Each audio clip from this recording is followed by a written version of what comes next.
Reka nizere ko ukomeje kugubwa neza wowe ukurikiye Discover Magic TV, twizere ko waramutse neza cyane, twizere ko wagize igitondo cyiza cyane, muri iki gitondo haramutsemo inkuru y'incamugongo, ni inkuru y'urupfu rwa Pasiteri Theogene Niyonshuti, uyu akaba ari umugabo wari ukunzwe n'abantu bose, ari umugabo mu by'ukuri wari ukunzwe n'ingeri zose, ari nayo mpamvu natwe Discover Magic TV twifuje kugaruka kuri iyi nkuru. Ni umugabo wari umusiporutifu, ni umugabo wakundaga ubuzima mu by'ukuri buciriritse, ni umugabo wagendaga agira inama abantu, ni umugabo wagendaga afasha abantu mu buryo butandukanye. Turifashisha rero ikinyamakuru cyitwa ngo ni kabisa SBN Gospel, akaba ari igitangazamakuru cyandika inkuru zijyanye na gospel cyangwa se zijyanye n'iyobokamana. Ni inkuru rero igira iti mu ijoro ryo kuri uyu wa kane tariki ya 22 Kamena 2023 ahagana isaha ya saa 5 z'ijoro nibwo inkuru y'akababaro yatangiye gukwirakwira hirya no hino k'umushumba Theogene Niyonshuti wamenyekanye ku izina ry'inzahuke yitabye Imana ubwo yari ari mu modoka ava i Kampala. Amakuru SBN Gospel yamenye avuga ko Pasiteri Theogene yahagurutse i Kigali mu gitondo cyo kuri uyu wa kane tariki 22 Kamena 2023 yerekeza i Kampala, aho yari agiye kuzana abantu bari bavuye muri Amerika baje mu Rwanda. Ubwo yari ari mu nzira bagaruka rero nibwo imodoka itwara abantu cyangwa se bisi yo mu bwoko bwa Simba yabagonze ibikubita hejuru. Amakuru agera kuri SBN Gospel avuga ko muri aya masaha ya saa 7 z'ijoro bari bakiri kugerageza kureba uko bava munsi y'iyo modoka, gusa uyu mushumba biravugwa ko yamaze gushira mu mwuka ndetse n'abandi bari kumwe. Pasiteri Theogene Niyonshuti akaba yaramenyekanye ku mbuga nkoranyambaga no mu nsengero yifashishije ubutumwa bwiza yabwiraga, ahanini bwabaga bushingiye ku buzima bw'umusaraba yabayemo ari mayibobo nyuma ya Jenoside yakorewe Abatutsi mu mwaka w'1994. Uyu mugabo yageze n'aho yiyita izina ry'inzahuke mu rwego rwo gusobanurira ndetse no gushimangira ko Imana yamukuye kure.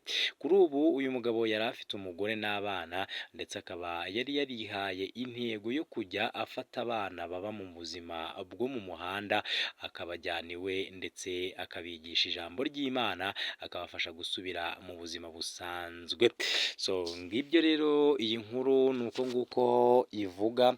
Uyu mugabo rero ngira ngo ni umugabo wagiye umenyekana cyane mu itangazamakuru, wagiye afasha abantu batandukanye, ni umugabo wagiye agaragara cyangwa se abwiriza mu buryo butandukanye n'ubwo abandi bapasiteri, aho wabonaga ko yari umuntu ukunzwe n'abantu bose ndetse no muri comments zitandukanye ziri kugenda zishyirwa kuri iyi nkuru zigenda zivuga ko uyu mugabo mu by'ukuri yari umugabo ukunzwe cyane ndetse abantu bose bakaba bababaye.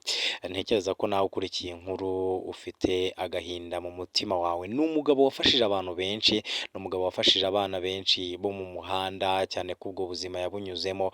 Ni umugabo wabwirizaga nk'uko nabivuze mu buryo butandukanye n'ubwo abandi bapasiteri, kubera ko yakoreshaga amagambo nyine yo mu muhanda ashaka kwerekana cyangwa se no kwisanisha n'abo bantu bakunda kuvuga, cyangwa se abakurikira iyobokamana bavuga ko burya Imana idakunda ibyaha, Imana itanga umunyabyaha ahubwo yanga ibyaha.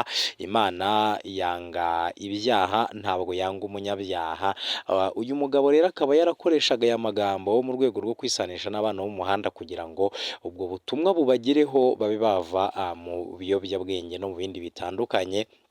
kubera ko buriya ku bantu bazi ikijyanye na communication cyangwa se abantu bazi ibijyanye no kwigisha by'umwihariko iyobokamana, burya iyo wisanishije n'umuntu nibwo abasha kukumva, iyo weretse umuntu ko ibyo arimo nawe wabasha kubibamo cyangwa se wabibayemo, burya abasha kukumva kuruta kuba wagenda umwereka ko ibintu arimo ari bibi, kuba wagenda uhita umwereka ko ibintu arimo yayobye burya biragorana, ariko iyo umweretse ko wumva impamvu yabigiyemo ndetse urimo kumwumva ko aho ari nyine atakabaye ahari, ariko kuba yarahagiye atari amakosa, burya abasha kukumva. Nicyo rero kimwe mu byo Pastor Theogene yajyaga akoresha kugira ngo yereke aba bana bo mu muhanda ko yifatanyije nabo ndetse ko nawe yabaye nkabo.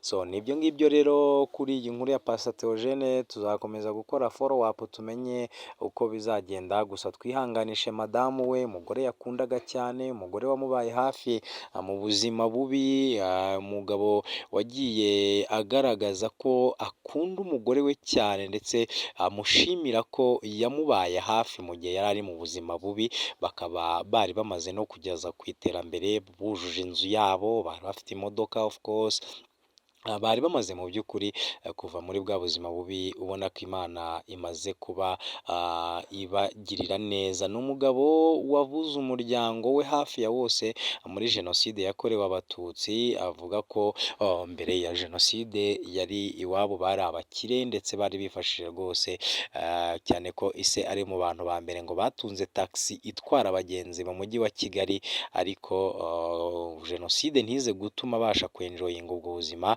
ikaza kumutwara umuryango wose, akaza kwisanga mu muhanda nyuma ya jenoside yakorewe abatutsi, ariko mu by'ukuri yaje kuzuka, aza kuba yakwiremamo icyizere, aza kuba yakongera kubaka umuryango, ariko nyine Imana ikaba imukunze kuturusha.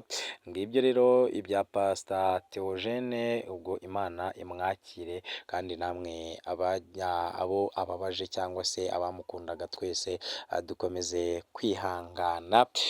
Hanyuma indi nkuru wenda twagarukaho y'incamugongo, ubwo ni ku bafana ba Rayon Sport. Murabizi ko tuba turi muri siporo, nawe impamvu tumugarutseho ni uko ari umuntu wagiye ugaragaza ko nubwo ibintu bya siporo atabikurikira cyane, ariko yegereye abantu bose, kandi abamukundaga benshi na basportifu.